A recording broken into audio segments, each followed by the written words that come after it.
ఆ free bus కాకుండా ఒక్కటి చెప్పుర్రుల్లా, ఒక్కటన్నా చెప్పుర్రి. రేవంత్ సార్ ఏలుబడి వచ్చినాక ఫ్రీ బస్సు కాకుండా ఏమన్నా మంచి పని చేసిందా?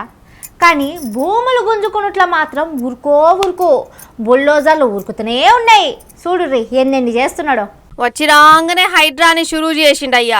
కూల్చుడు గోస ఉచ్చుకునుడు ఇంకా నడుస్తూనే ఉంది. బుల్డోజర్లు కూలుస్తూనే ఉన్నాయి, జనాలు ఏడుస్తూనే ఉన్నారు. ఎమ్మటే మూసి అని కలవరిచ్చుడు షురూ చేసిండు. 4 దినాలు పొట్టు కూల్చిండు. ఇక మూసి అంతా మంచిగా అయినట్లే, బస్తీలన్నీ కూల్చినట్లే అనుకున్నారు. అంతలే జరింత సైలెంట్ అయిండు సారు. కొన్ని దినాలు ఆగి సడన్ లా వెలుగుమట్ల నేల మట్టం చేసిండు. వెలుగుమట్ల మ్యాప్ లో గింత ఆనవాళ్ళు లేకుండా చేసి పడేసిండు.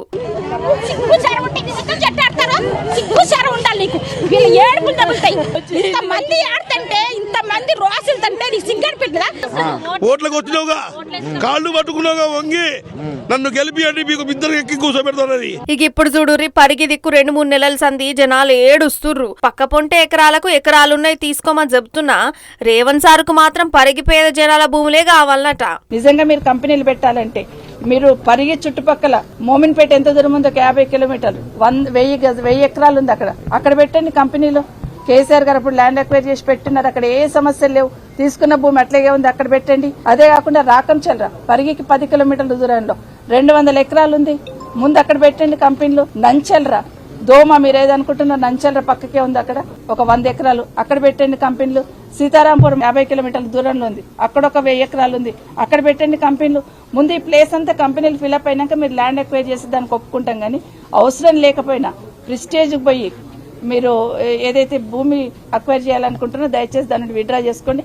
ఇక మూసి ఒడ్డు పొంటి కూలుస్తనే అంటుంటే బీఆర్ఎస్ పార్టీ అడ్డం నిలబడుతుంది. ఇక నాదరుగుల దిక్కు కొత్త జవడం షురువైంది. రైతుల భూములు గుంజుకుంటురట సర్కారోళ్ళు. సీద కబ్జా అంటురు జనాలు. పేదల భూములు గూండాగాలు కబ్జా చేస్తురు అంటుంటే వింటుంటాం. మంత్రి పొంగులేటి సారు కొడుకు హైదరాబాద్ లా ఉత్తమ్ కుమార్ రెడ్డి అంచర్లు మేళ్ల చెరువు దిక్కు కబ్జాలకు పేరెళ్లిరు. మంత్రులకు కూడా గట్టిగానే వాటాలు ముడితేట మరి.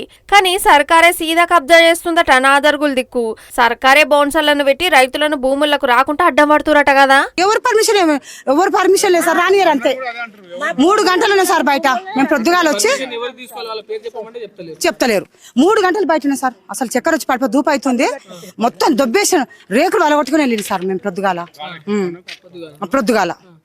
8 o'clock వచ్చిన సార్. మేము మా భూములు మాకు కావాలి. మేము ఎట్లా చేసుకున్నాం, అది రాళ్ళు రప్పలు గుట్టలు అయినా సరే మాది మాకు కావాలంతే. మేము సాగుబడి ఎట్లా చేసుకున్నాం మాది మేము చేసుకుంటాం. మేము చేసుకున్న తర్వాత మా పిల్లలు బతుకుతారు కదా.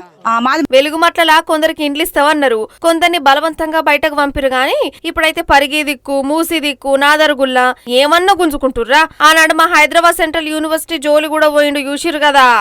ఏం రేవంతాలో ఏమో పోన్రి.